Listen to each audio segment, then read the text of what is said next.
사랑하고 축복합니다.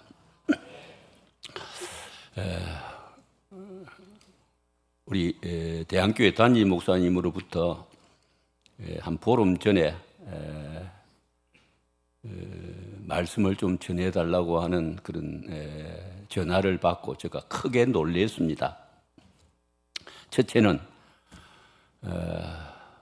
눈도 쇠약해지고 듣는 청력도 쇠약해지고 기억력도 쇠약해져가는 늙은 목사에게 말씀을 전해달라고 하는 부탁을 한 것에 대해서 저는 참으로 놀랐고요. 또 하나는 예수 그리스도에 대하여 말씀을 전해달라 그런 부탁을 받고 제가 정말로 놀랐습니다. 저에게 예수 그리스도에 대한 말씀을 전해달라. 용서하십시오. 제가 자랑으로 하는 말이 아닙니다. 저는 목회를 할 때부터 예수 그리스도가 저의 최대의 관심이었습니다. 은퇴하고 나서 예수 그리스도에 대해서 너무너무 알고 싶어서 이거는 하나님밖에는 저 중심을 모릅니다. 제가 도서관에 가서 지금까지 1000권 이상의 기독교 서적을 읽었습니다. 그 단순히 책을 읽기 위해서가 아니고 예수 그리스도에 대해서 좀 알고 싶은 욕망으로, 그래서 책을 읽다가 그리스도에 대한 기사가 나오면 그걸 전부 메모를 했습니다. 우리 집에 그 메모록이 여러 권 지금 놓여 있습니다. 그리고 우리 신앙생활의 가장 큰 초점은 예수 그리스도에 대한 관심을 갖고 살아야 된다는 거예요. 신앙에는 열심도 중요하고 봉사도 중요하고 헌신도 중요하고 뭐 다른 거 다 중요합니다만은, 그러나 신앙의 최대 관심은 그것이 아니에요. 여러분, 우리 부부 생활이 어때요? 처음에 결혼할 때 아기자기하고 설레임이 있고 흥분이 있고 그렇게 상대방에 대한 관심을 갖고 부부 생활을 시작하는데 10년이 지나고 20년이 지나고 30년이 지나고 세월이 지나가다가 보면은 흥분도 사라지고 설레임도 사라지고 관심도 사라지고 그냥 섭성적으로 그냥 부부 생활을 하는 경우들이 너무도 많지 않아요. 마찬가지로 신앙생활도 처음에 예수님을 만났을 때의 그 예수님에 대한 설레임과 감격과 기쁨과 그 예수님에 대한 그 생각만 해도 가슴이 설레이는 그런 신앙생활을 시작했는데, 신앙생활을 오래 하다가 보면 가장 귀중한 예수 그리스도는 전부 다 사라져버리고 이루어져버리고 그냥 섭성적으로 교회 생활에 치우쳐가지고 감격 없는 신앙생활, 형식적인 신앙생활, 제도적인 신앙생활, 습관적인 신앙생활을 하는 경우들이 너무도 많다는 거예요. 이게 우리의 현실이고 우리 한국교회의 현실이에요. 저는 그걸 너무 안타깝게 생각해요. 정말 예수 그리스도를 우리가 깊이 바로 깨닫고 안다면은 우리 신앙생활이 그렇게 될 수가 없어요. 그런데 목사님이 예수 그리스도에 대해서 좀 말씀을 전해달라. 그 부탁을 내가 받고 얼마나 흥분이 되는지 제가 알 수가 없었어요. 그래 하나님 앞에 그 전화 받고 지금까지 하나님 기도하는 마음으로 여러분 앞에 이렇게 서게 되었습니다. 짧다면 짧고 길다면 길지만은 이 2분 주간 동안에 말씀을 듣는 가운데 성령님께서 여러분의 마음을 환하게 열어서 정말 신앙의 핵심인, 포커스인, 초점인, 중심인, 맥인 예수 그리스도를 깨닫고 그 예수님 때문에 헌신하고 예수님 때문에 봉사하고 예수님 때문에 교회 생활하고 예수님 때문에 신앙생활을 바르게 할 수 있는 우리 대한교회 성도들이 될 수 있기를 주님의 이름으로 축복합니다. 나와 세상은 간 곳 없고 구속한 주님만 보이는 그 생활이 신앙생활이에요. 그러면 기쁨도 살아나고 감격도 살아나고 그리스도 안에서 자유도 누릴 수 있게 되고 평강도 누릴 수 있게 되고 은혜도 누릴 수 있게 되고 정말 성경이 가르치는 그런 신앙생활을 바로 할 수 있게 되어지는 겁니다. 그런 은혜가 이번 한 주간 동안 여러분과 같이 말씀을 나누는 가운데 풍성할 수 있기를 소원합니다. 오늘은 설교 스타일로 말씀을 전하도록 하겠습니다. 그리고 내일부터는 강의식으로 이제 말씀을 전하도록 하겠습니다. 아까 우리 목사님이 말씀하신 대로 2004년도에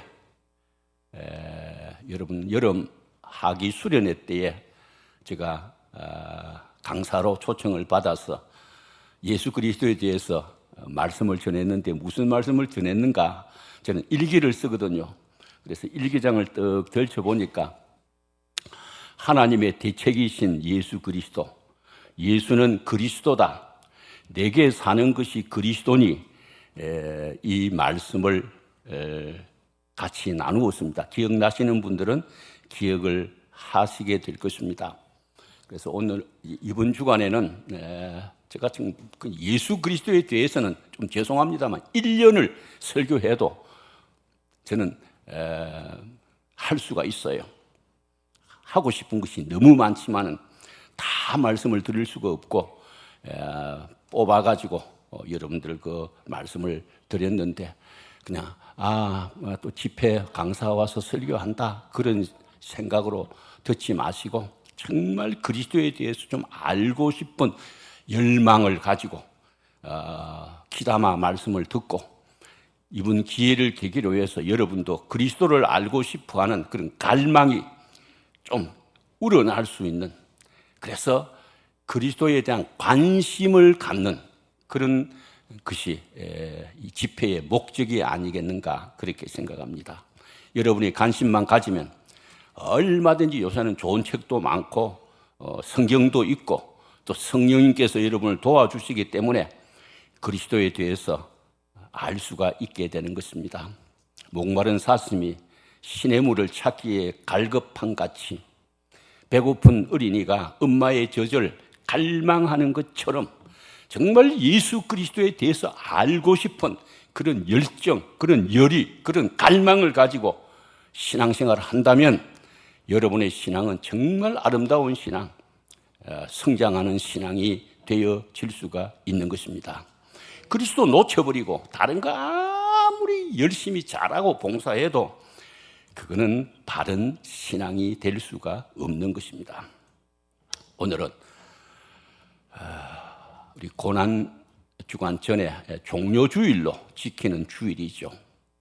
그리고 이제 앞으로 계속될 일주간을 우리는 고난주간이라 그러는데 오늘은 고난당하신 예수 그리스도에 대해서 말씀을 같이 나누어 보려고 합니다. 오늘 본문은 예수님의 고난에 대하여서 잘 설명해 주고 있는 말씀입니다. 예수 그리스도는 우리로 하여금 그 고난의 자체를 따라오게 하기 위해서 고난의 본을 보여주셨습니다. 그는 고난의 종이었고 고난의 본이었습니다. 예수님은 우리에게 고난의 자취를 남겼습니다. 이 자취라고 하는 말은 수레바퀴의 자국이라고 하는 그런 의미를 가지고 있습니다. 예수님은 우리 앞에 그 고난의 자국을 남기시면서 우리로 하여금 그 고난의 자취를 따라오라 그렇게 하셨습니다.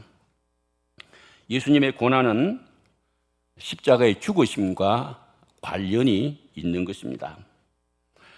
예수님의 생애를 한마디로 표현한다면 고난이라 그렇게 말할 수 있고, 또 예수님의 사역을 한마디로 표현한다면 고난이라 그렇게 말할 수가 있습니다. 고난은 예수님의 죽으심을 의미하고 예수님의 죽으심은 십자가로 상징되어지고 십자가는 그리스도의 보혈, 그리스도의 피를 의미하는 것입니다. 그래서 우리 기독교를 십자가의 종교라 혹은 십자가의 도라 그렇게 말을 하기도 하고 또 피의 복음이라 피의 종교라 그렇게 말을 하기도 하는 것입니다. 오늘 본문에 보니 예수님의 고난은 죄 없이 당한 고난이었습니다. 22절에 그는 죄를 범치 아니하시고 그 입에 거짓도 없으시며 라고 했습니다. 아무 고난 당할 만한 죄를 범하지 않는데도 우리 주님은 고난을 당하셨습니다. 예수님의 고난은 무저항주의적인 고난이었습니다. 23절에 욕을 당하시되 맞대어 욕하지 아니하시고 고난을 당하시되 위협하지 아니하시고 그렇게 말씀하셨습니다. 예수님은 욕을 받으셨습니다마는 대신 맞대어 욕하지 아니하셨습니다. 그들을 대응하지도 않았고 대항하지도 않았고 안갚음하지도 않았습니다. 악을 악으로 욕을 욕으로 불의를 불의로 갚지 않았습니다. 사람들은 우리 주님을 비방했고 모욕했고 망정된 말을 서슴없이 내어 뱉었지만은 우리 예수님은 시종일관 침묵으로 일관하셨습니다. 자기를 못 받고 침뱉고 주먹으로 치고 손바닥으로 때리는 그들을 향해서 오히려 예수님은 아버지여 저들의 죄를 사하여 주시옵소서. 자기들의 하는 일을 알지 못하고 행합니다. 그렇게 기도를 하셨습니다. 폭력을 폭력으로 응징하는 것은 효과적인 대응 방법이 될 수가 없는 것입니다. 우리 예수 믿는 성도들은 이 세상을 살면서 신앙생활을 할 때에 절대로 악을 악으로 갚는 그런 반응을 보여서는 안 되는 것이죠. 남에게 고난을 받을 때 다른 사람으로부터 애매한 손해를 입었을 때 또 부당한 손해를 입었을 때 우리들의 태도는 어찌해야 되겠습니까? 오늘 본문에 예수님이 그 모범을 보여주셨는데 오직 공의로 심판하시는 이에게 부탁하셨다. 공의로 심판하시는 이에게 부탁하셨다. 이 부탁한다라고 하는 말은 넘겨버린다, 맡겨버린다 그런 뜻이에요. 이 억울한 모든 일들을 내가 맞대어 대항하려고 하지 않고 공의로 판단하시는 하나님께 다 맡겨버린다는 거예요. 심판과 보복은 우리의 영역이 아니라 하나님의 영역이에요. 이걸 우리가 잘 알고 살아가는 것이 중요해요. 우리가 일반 세상 삶을 살 때도 억울한 일 많아요. 정말 애매하게 당하는 고난들 많이 있어요. 그럴 때마다 내가 대항하려고 하지 말고 보복하시고 심판하시는 하나님이시다. 그래서 하나님 앞에 다 내어 맡길 수 있는 우리가 됐어야 되는 거예요. 자, 예수님의 고난은 속죄의 고난이에요. 24절에 보니 친의 나무에 달려 그 몸으로 우리 죄를 담당하셨으니 죄 없으신 예수님께서 왜 그 고난을 당하셨습니까? 왜 애매히 고난을 받으시면서도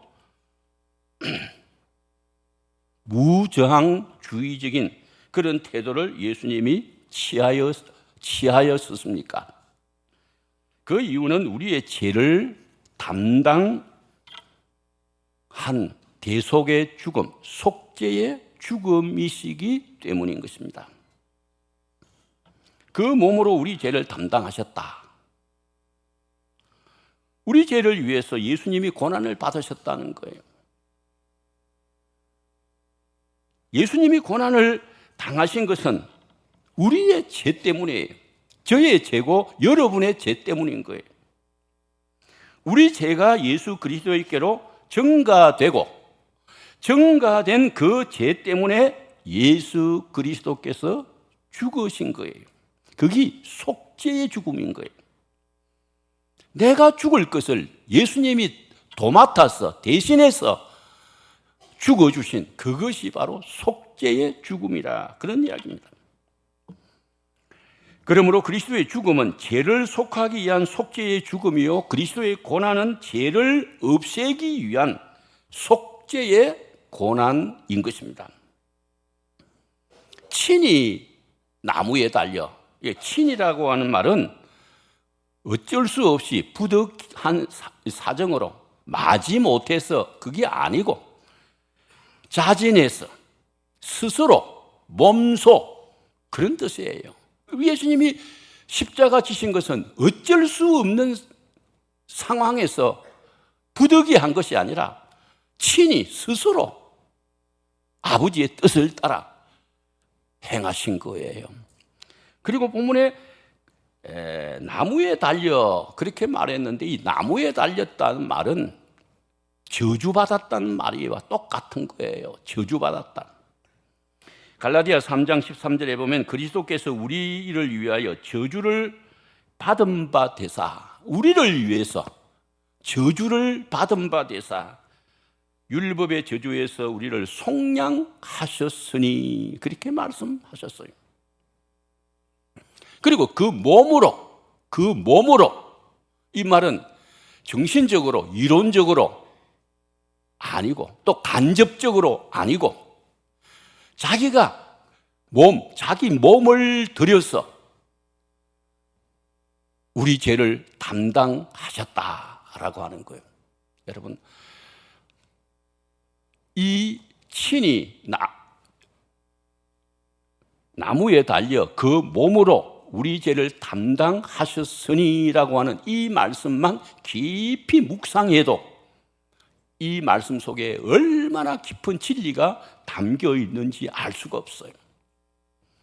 그러나 시간의 한계 때문에 그 설명을 다 드릴 수가 없고 오늘은 예수님이 당하신 고난의 효과에 대해서 예수님이 우리를 위해서 속죄의 고난을 당하신 그 효과가 어떤 것으로 나타났는지 그 점에 대하여 초점을 맞추어서 생각을 함으로써 우리가 이 놀라운 진리를 깨닫고 우리 신앙이 다시 한번 활력을 회복할 수 있는 그런 은혜의 시간이 될 수 있기를 소원합니다. 자, 예수님의 고난의 효과 첫째로는 우리로 죄에 대하여 죽고 의에 대하여 사는 것이에요. 오늘 24절에 보니까 친히 나무에 달려 그 몸으로 우리 죄를 담당하셨으니 이는 우리로 죄에 대하여 죽고 의에 대하여 살게 하려 하심이라 그렇게 말씀하고 있습니다. 예수님의 고난의 목적을 말씀하고 있죠. 예수님의 고난의 효과를 말씀하고 있죠. 예수님의 죽음과 나의 삶의 관계를 말씀하고 있는 거예요. 예수님의 죽음과 성도의 삶은 직접적인 관계가 있어요. 간접적인 관계가 아니라 직접적인 관계가 있어요. 예수님의 죽음과 성도의 삶은 떼어놓을 수 없는, 분리할 수 없는 불가분리의 관계를 갖고 있어요. 예수님의 죽음과 성도의 삶은 이론적인 관계가 아니라 실제적인 관계를 갖고 있어요. 그러면 그 실제적인 관계가 구체적으로 뭐냐? 죄에 대하여 죽고 의에 대하여 사는 것. 소극적으로는 죄에 대하여 죽고 적극적으로는 의에 대하여 사는 것이라는 거예요. 예수님의 고난이, 예수님의 십자가의 죽으심이 바로 내가, 여러분이 죄에 대하여는 죽고 의에 대하여는 살게 하는 것이다. 그런 말씀인 거예요.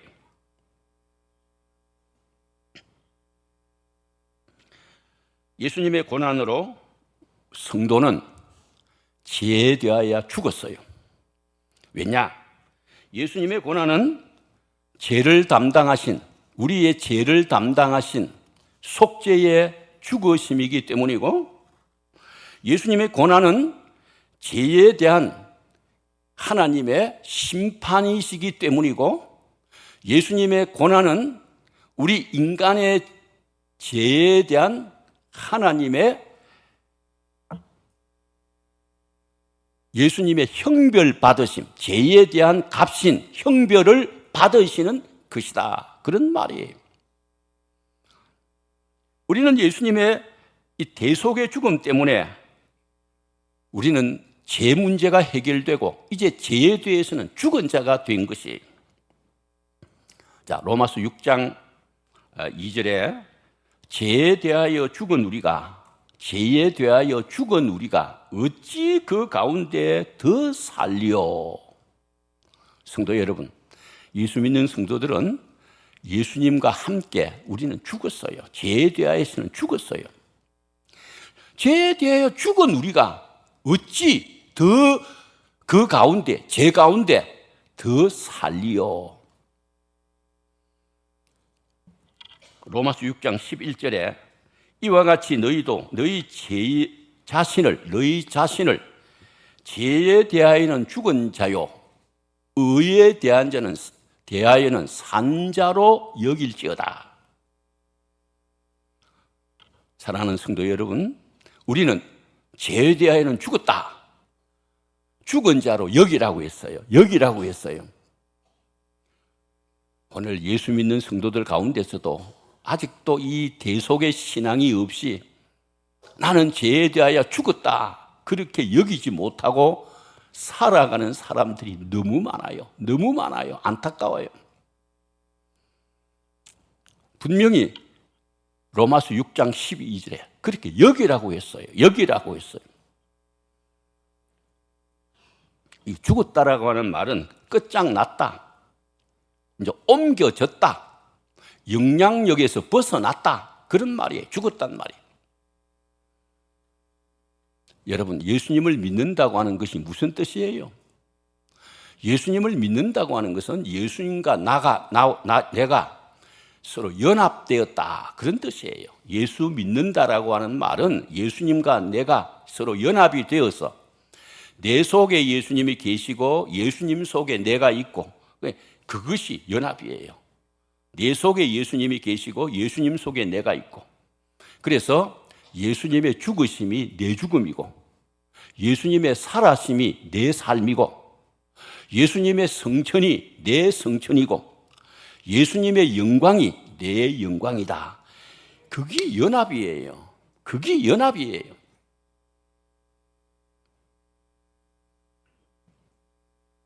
쉽게 말하면 예수님이 십자가에 못 박혔을 때 나도 예수님과 함께 십자가에 못 박혔다는 거예요. 자, 갈라디아 2장 20절, 제가 제일 좋아하는 성경 구절인데, 내가 그리스도와 함께 십자가에 못 박혔나니, 내가 그리스도와 함께 십자가에 못 박혔나니. 여러분, 그리스도가 십자가에 못 박힌 것은 우리가 잘 알아요. 그런데 내가 바로 여러분이 내가 그리스도와 함께 십자가에 못 박힌 거예요. 이 갈라디아 2장 20절 말씀이에요. 죄송합니다만 아무리 교회 오래 다녀도요, 내가 그리스도와 함께 십자가에 못 박히지 않는 사람은 구원받을 수 없어요. 그리스도인이 아니에요. 그냥 종교인일 뿐이에요. 교회 다니는 사람일 뿐이에요. 이 놀라운 진리를 바로 깨달는 우리 대한교회 성도 여러분 되시기를 주의 이름으로 축복합니다. 제일 불쌍한 사람이 누구냐? 교회는 평생 다녔는데 구원 못 받는 사람이 제일 불쌍한 사람이에요. 교회 다니면 집사 되고 장로 되고 목사 되면 구원 받는 줄로 생각한다면 엄청난 착각에 빠져 있는 사람이에요. 안 그런 거 아니에요. 갈라디아 5장 24절, 갈라디아 5장 24절. 그리스도 예수의 사람은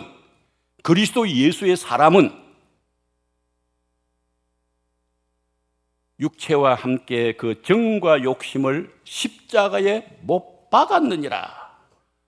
못 박힐 것이 아니고, 못 박히면 좋다고 아니고, 육체와 함께 그 정과 욕심을 십자가에 못 박았느니라. 여러분, 교회 다니는 사람 아니고 그리스도 예수의 사람은 육체와 함께 그 정과 욕심을 십자가에 못 박은 사람이에요. 디모데후서 2장 11절에 보면 우리가 주와 함께 죽었으므로 우리는 예수님이 십자가에 돌아가실 때 우리도 같이 죽었어요. 그게 연합이에요. 그래서 우리 성도는 그리스도의 죽으심과 함께 이제 죄에 대해서는 죽은 사람이에요. 죄에 대해서는 죽은 사람이에요. 이해가 되시겠습니까?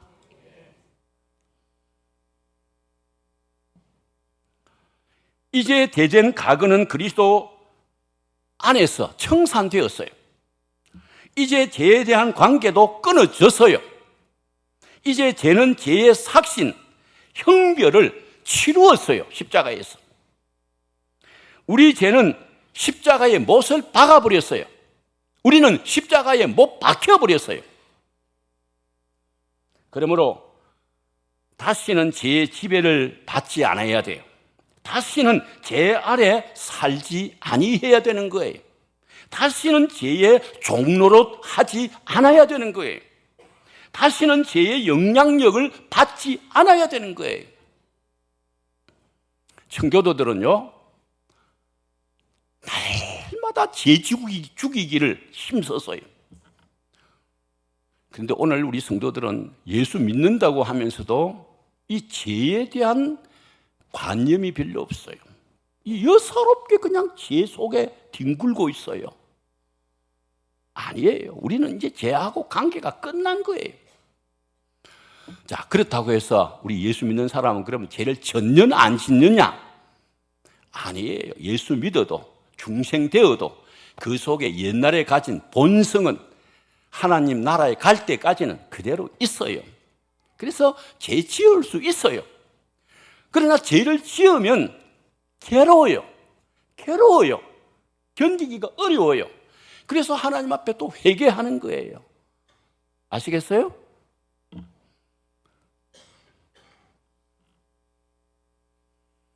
우리는 죄 짓지 않도록. 왜? 죄에 대해서 이미 죽었으니까. 죄하고 관계가 끝났으니까 죄 짓지 않도록 하나님 앞에 말씀과 기도로 깨어서 노력해야 돼요. 그래도 약해서 죄를 지을 수 있지만은 그럴 때 깨닫고 하나님 앞에 회개하고 더 하나님 앞에 바로 살려고 노력할 수 있어야 된다는 거예요. 자, 그 다음에 예수님의 고난으로 우리 성도는 의에 대하여 살았어요. 예수님께서 십자가의 대속적 고난을 받으신 목적이 우리가 의에 대하여 살게 하기 위함이에요. 로마서 6장 7절에 이는 죽은 자가 죄에서 벗어나 의롭다 하심을 얻었습니다. 자, 이는 죽은 자가, 죄에 대하여 죽은 자가 죄에서 벗어나서 죽었기 때문에 이제 벗어난 거예요. 죄에서 벗어나 의롭다 하심을 입었느니라. 의롭다 하심을 얻을 것이니라가 아니라 입었느니라.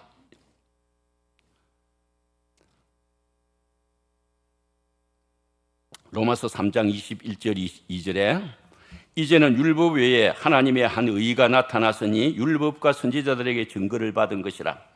곧 예수 그리스도를 믿음으로 말미암아 모든 믿는 자에게 미치는 하나님의 의인이 차별이 없느니라. 사랑하는 성도 여러분, 이것이 복음 중에 복음이에요. 예수님이 십자가에서 죄를 다 처리해버렸기 때문에 그 예수님을 진실로 믿으면 하나님의 의가 우리에게 나타나게 되는 거예요. 모든 믿는 자에게 예외 없이 진짜 믿기만 하면 모든 믿는 자에게 나타나게 되는 거예요. 저도 여러분도 다 하나님의 의를 얻을 것이 아니고 이미 얻은 거예요. 이걸 깨달는 은혜가 있기를 바랍니다. 자, 24절에 보세요. 로마서 3장 24절에 그리스도 예수 안에 있는 속량으로 말미암아 하나님의 은혜로 값없이 의롭다 하심을 얻은 자 되었느니라. 우리가 의로운 자가 이미 되어버렸어요. 첫째는 예수 그리스도의 속량으로 말미암아 십자가에서 제 문제를 다 처리해 줬기 때문에, 둘째로는 하나님의 은혜로, 셋째로는 믿음으로. 이해가 됐습니까? 자, 여러분, 기독교의 복음이 이거예요. 이거. 내가 죄 안 지어서 의인이 아니에요. 다 저나 여러분이나 다 죄 속에 뒹굴고 사는 사람인데 예수님께서 십자가에서 다 속량을 해주셨기 때문에 예수님을 믿으면 하나님의 은혜로 믿음으로 의롭다 하심을 얻은 자 되었느니라. 할렐루야. 성도는 이제 의에 대해서 산 사람이에요. 의와 거룩은 하나님의 백성에게는 절대적으로 요구되는 필수 조건이에요. 자, 여러분, 구원에는 세 가지 국면이 있어요. 과거 구원이 있고, 현재 구원이 있고, 미래 구원이 있어요. 과거 구원은 뭐냐? 예수님 때문에 내가 의롭다 하심을 얻은 거예요. 이걸 칭이라고 그래요. 그리고 현재 구원은 뭐냐? 두렵고 떨림으로 우리의 구원을 이루어가는 거예요. 이루어가는 거예요, 지금. 다음에 시간이 있으면 제가 조금 더 자세히 말씀을 드리겠습니다. 그 다음에 미래 구원은 뭐냐? 미래 구원은 구원이 완성되는 온전한 구원이 이루어지는 게 미래 구원이에요.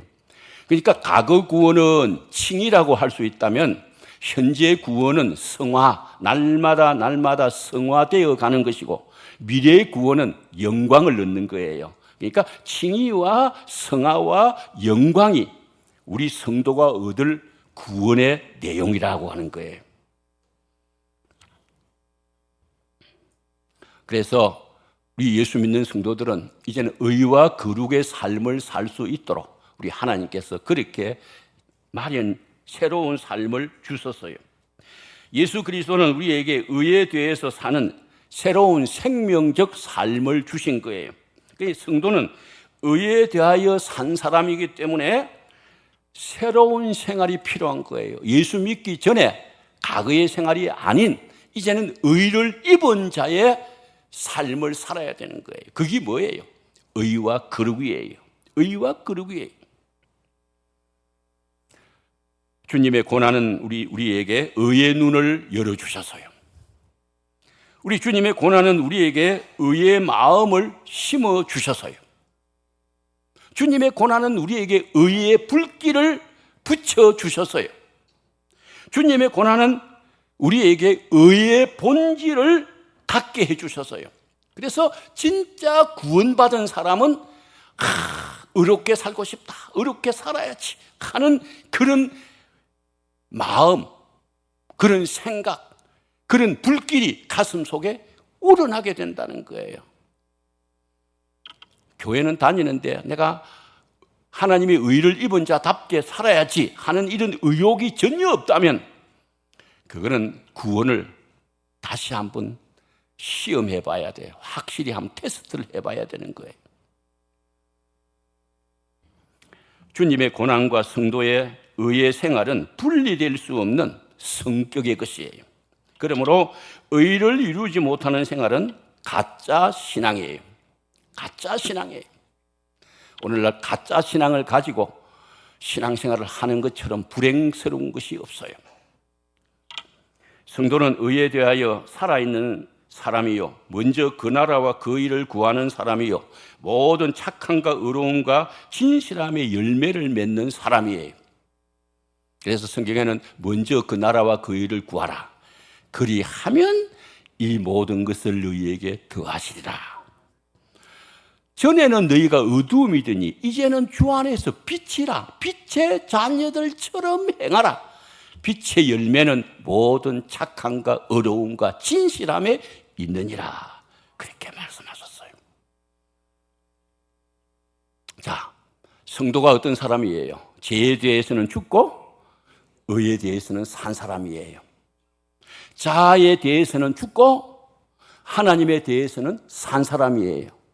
세상 세계에 대해서는 죽고 하나님의 나라, 하나님의 세계에 대해서는 산 사람이에요. 옛 사람에게서는 죽고 새 사람에게서는 산 사람이에요. 율법에 대해서는 죽고 복음에 대해서는 산 사람이에요. 이게 성도예요. 이 성도는 한 면에는 죽어야 되고 한 면에는 살아야 되는 사람이에요.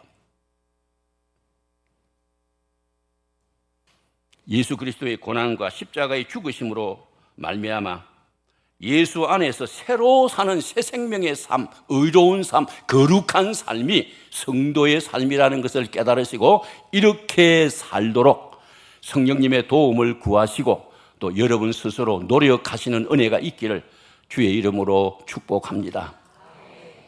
우리가 적은 노력이지만 바르게 살려고 노력하면 성령님이 도와주셔요. 근데 전혀 노력을 안 하고 그냥 살면 성령님도 어떻게 할 수가 없어요. 자, 그 다음에 두째로 그리스도의 고난의 효과의 두 번째는 영혼의 치료를 받은 거예요. 영혼의 치료를 받은 거예요. 자, 24절의 하반절입니다. 그가 채찍에 맞음으로 너희는 나음을 얻었나니. 그가 채찍에 맞음으로 너희가 나음을 얻었나니. 예수 그리스도의 희생적 죽음의 결과를 말씀해 주고 있는 말씀입니다. 예수 그리스도가 채찍에 맞음으로 우리가 나음을 입었다. 그렇게 말씀하고 있습니다. 예수 그리스도는 채찍에 맞았습니다. 연약한 육신의 몸에 날카로운 채찍을 맞았습니다. 육체의 살이 에임을 당했습니다.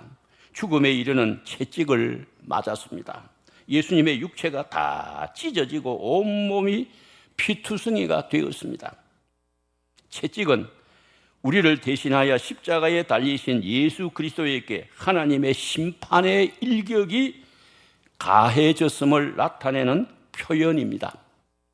채찍은 우리 죄에 대한 하나님의 무서운 심판의 행위를 표현하는 상징입니다. 예수님은 채찍에 맞았습니다. 예수님은 죄에 대한 무서운 심판을 받았습니다. 예수님이 채찍에 맞으심으로써 나음은 누가 입었느냐?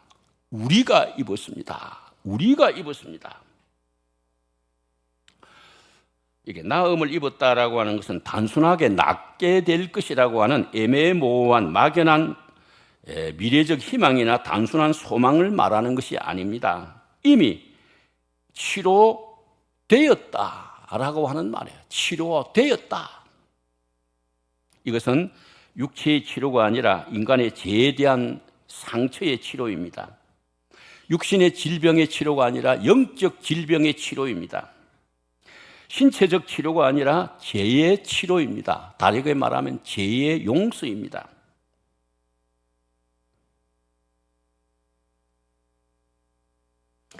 예수님의 십자가의 죽으심으로 우리의 죄를 용서하시고 영혼을 치료시켰었습니다. 죄의 상처는 냄새나고 더럽고 부패하고 혐오스럽습니다. 죄의 결과는 죽음입니다. 죄의 삭은 사망이요 하나님의 진노와 형벌입니다. 하나님의 심판입니다. 다른 길은 없습니다.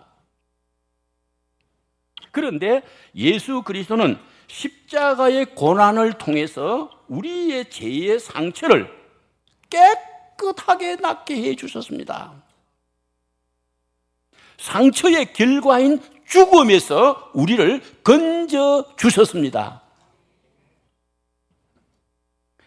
인간의 죄에 대한 용서는 예수 그리스도를 떠나서는 존재할 수가 없습니다. 예수님 외에는 인생의 죄 문제를 해결할 사람이 이 우주 가운데 한 사람도 없습니다. 사람뿐만 아니라 어떤 사상, 제도, 철학, 대책 없습니다. 절대로 없습니다. 인생의 죄 문제를 해결해 주시는 분은 십자가에서 돌아가신, 죽으신 예수 그리스도 그분뿐입니다. 이걸 여러분이 정확하게 바로 아실 수 있기를 바랍니다. 죄의 상처가 치료받았습니다. 죄의 흔적이 나음을 입었습니다. 영혼의 질병이 깨끗함을 받았습니다. 이 영혼의 치료는 주님께서 채찍에 맞아주신 덕분이에요. 그가 찔림은 우리의 허물 때문이요 그가 상함은 우리의 죄악 때문이라. 그가 징계를 받음으로 우리가 평화를 누리고 그가 채찍에 맞음으로 우리가 나음을 입었도다. 이것이 바로 복음의 진수입니다. 복음의 진수입니다. 이 복음의 진수를 깨닫는 자는 진짜 복 있는 사람이에요. 이 복음의 진수를 예수님이 오시기 이전 700년 전에 이사야라고 하는 선지자가 이사야 53장에 미리 예언을 해놓았는데 시간 관계상 다 설명할 수 없고 4절에서 6절만 제가 읽어보도록 하겠습니다. 그는 실로 우리의 질고를 지고 우리의 슬픔을 당하였거늘 우리는 생각하기를 그가 징벌을 받아 하나님에게 맞으며 고난을 당한다 하였노라. 그가 찔림은 우리의 허물 때문이요 그가 상함은 우리의 죄악 때문이라. 그가 징계를 받음으로 우리는 평화를 누리고 그가 채찍에 맞음으로 우리는 나음을 받았도다. 우리는 다 양 같아서 그릇 행하여 각기 제 길로 갔거늘 여호와께서는 우리 모두의 죄악을 그에게 담당시키었었도다. 여러분, 고난은 예수님이 당하고 효과는 우리가 봤다는 거예요. 죽기는 예수님이 죽고 살기는 우리가 살았다는 거예요. 채찍은 주님이 맞고 낫기는 우리가 나았다는 거예요. 무슨 말인지 아시겠습니까? 여러분, 이사야 53장 4절에서 6절까지 4, 5, 6, 3절 안에 한번 잘 읽어보시면 그게 그라는 말이 몇 번 나오느냐 하면은 7번 나와요. 7번. 그거는 예수님을 말하는 거예요. 그리고 우리라고 하는 말이 몇 번 나오느냐 하면 9번 나와요. 예수님이 7번 나오고 우리가 9번 나오고 예수님이 당하신 그 모든 것이 전부 효과를 보기는 우리가 보는 거예요. 이것이 복음이에요.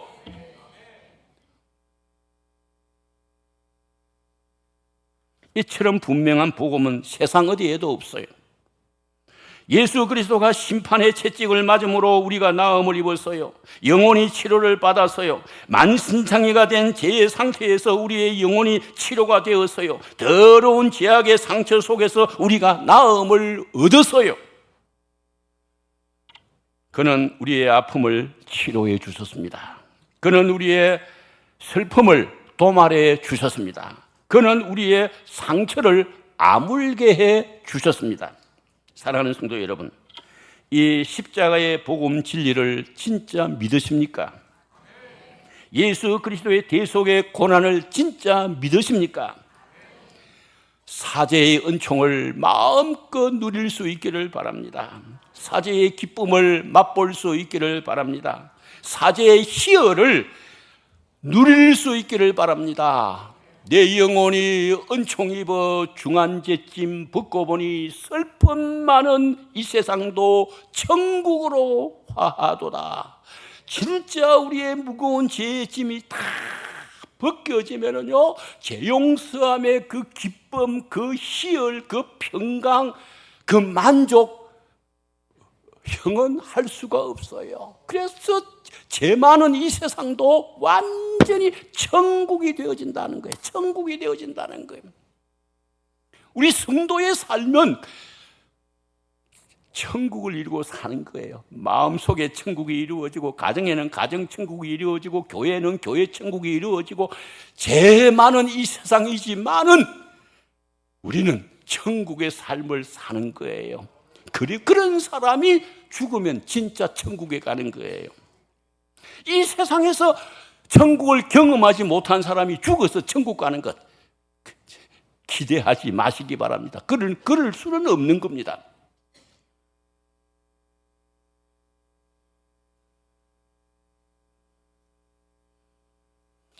우리가 이 영혼의 죄사함의 희열을 맛보면요, 우리 영혼이 살아날 뿐만 아니라 우리 영혼이 살아나면요, 육체의 질병도 치료받는 역사가 일어날 수 있어요. 다 그런 것은 아니지만 우리 영혼이 죄사함 받는 이것을 믿음으로 확인하게 되어지면 따라서 육체도 건강을 얻는 수가 많아요. 영육의 건강을 우리 예수 그리스도를 통해서 얻을 수 있는, 누릴 수 있는 여러분이 되시기를 주의 이름으로 축복합니다.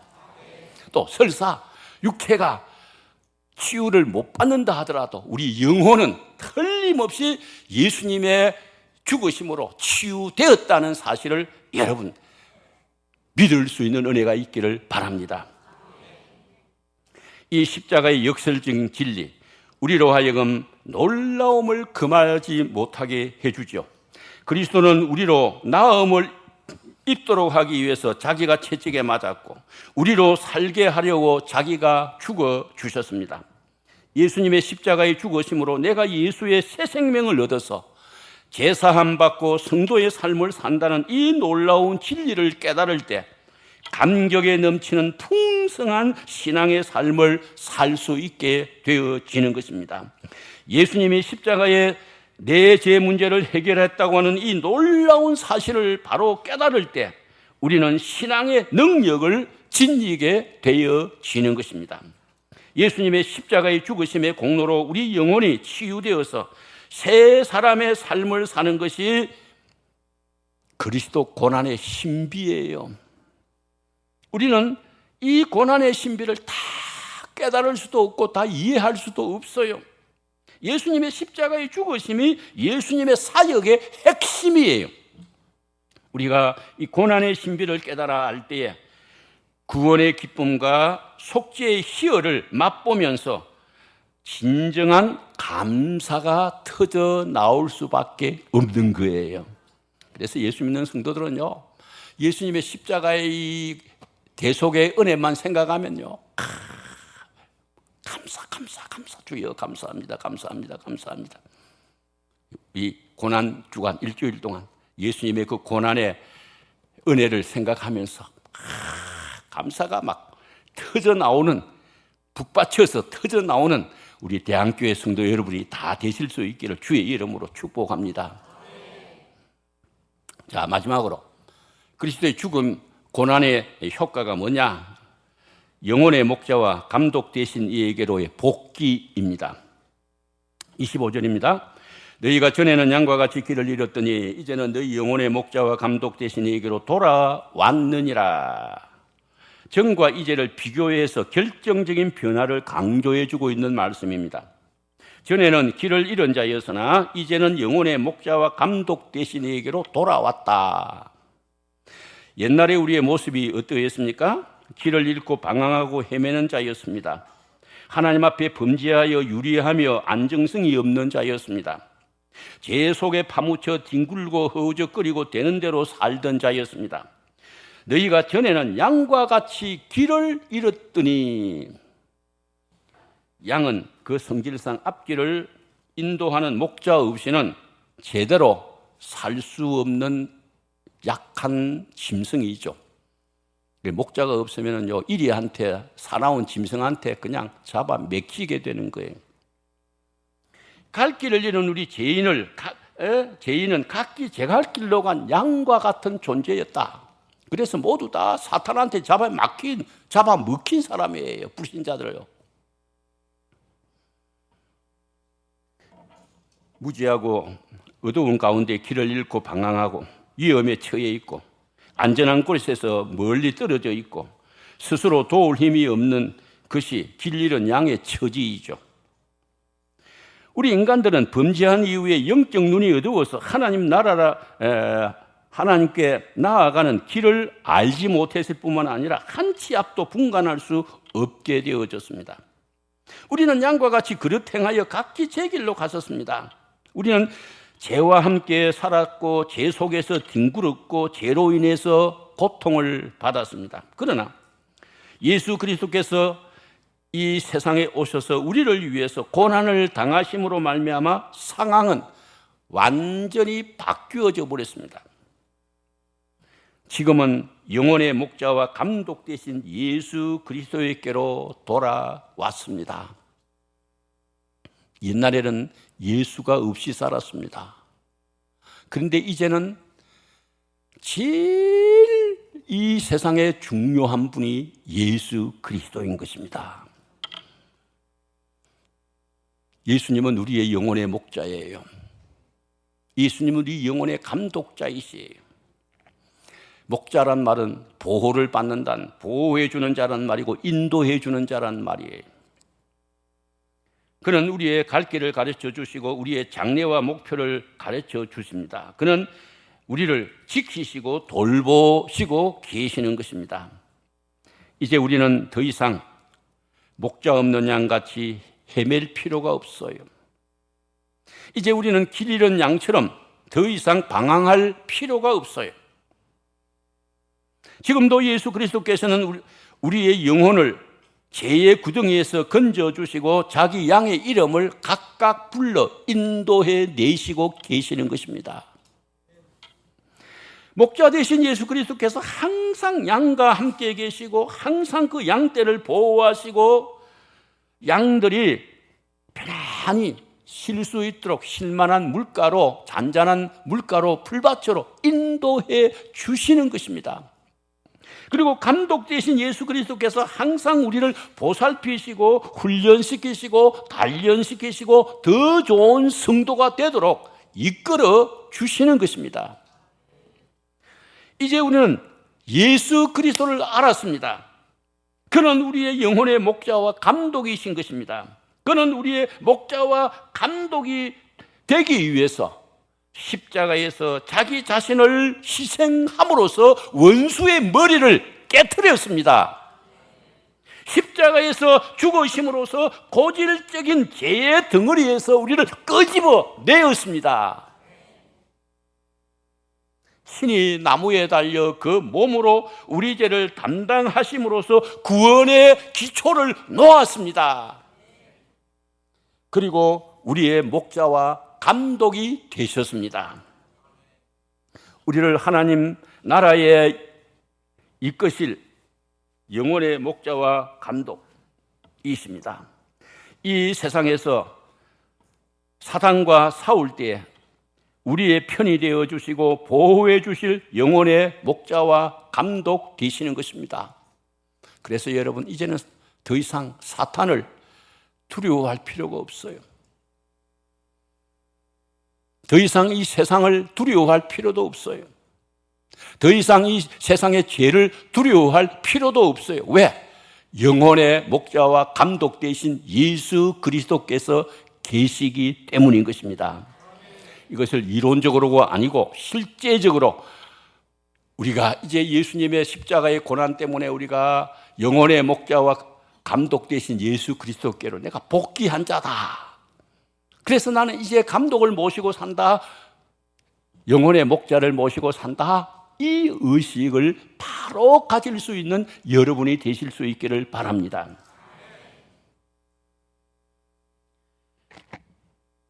목자의 인도만 잘 받으면 돼요. 목자의 지시대로 잘 따르기만 하면 되는 거예요. 목자의 보호만 받으면 되는 거예요.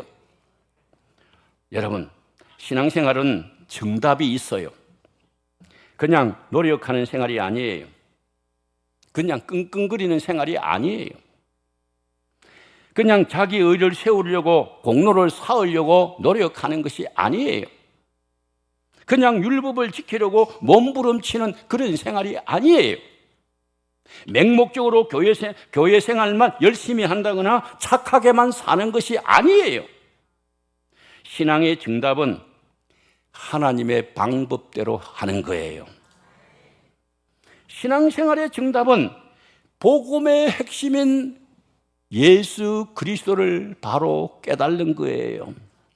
예수님이 십자가에 죽으심으로써 그 예수님을 믿는 우리 성도의 목자와 감독이 되신 거예요. 그래서 우리를 인도해 주시는 목자인 거예요. 이 세상뿐만 아니라 하늘나라까지도 인도해 주시는 목자이신 거예요. 믿으십니까?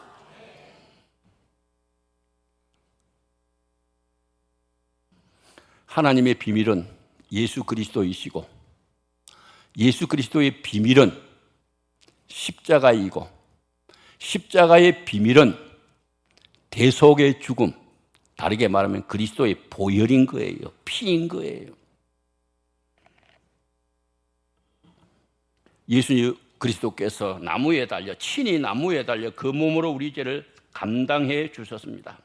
이것이 우리 기독교 진리의 핵심이고 이것이 예수님이 이 세상에 사람 몸을 입고 오신 목적이고 이것이 기독교 구원의 초석이에요. 십자가의 대속의 죽음 없으면 구원도 없어요. 영생도 없어요. 하나님의 자녀 되는 것도 없어요.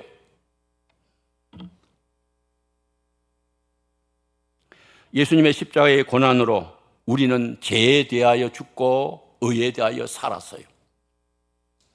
예수님의 십자가의 고난으로 모든 죄의 상처가 깨끗하게 나음을 입었어요. 예수님의 십자가의 고난으로 길을 잃고 헤매던 우리들에게 예수님은 우리 영혼의 목자와 감독이 되신 거예요. 그래서 예수님은 우리를 보호하시고 인도하시고 간섭하시고 계시는 거예요. 여러분, 예수 그리스도를 정말 바로 깨달는 은혜가 있기를 바라고 그 예수님을 내 영혼의 목자로 모시고 살아가는 은혜가 있기를 바랍니다. 예수님을 붙잡고 확실히 믿고 그분의 보호와 인도를 잘 받기만 하면 우리는 승리자가 됩니다. 우리는 행복자가 됩니다. 우리는 구원받은 하나님의 자녀가 됩니다. 쉴만한 물가로 푸른 초장으로 인도함을 받게 됩니다. 이 세상뿐 아니라 영원한 천국에까지 보장되는 목자의 인도를 받게 되는 것입니다. 여러분, 내가 잘해가지고 공로를 세워서 천국 가는 게 아니에요. 목자의 손만 붙잡으면 따라가는 거예요. 따라가는 거예요. 그리스도 고난의 효과를 굳게 믿고 안심하고 목자 되신 예수 그리스도를 더 깊이 깨닫고 그분을 붙들고 따르는 복된 우리 대한교회 성도 여러분 다 되실 수 있기를 우리 주 예수 그리스도 이름으로 축복합니다.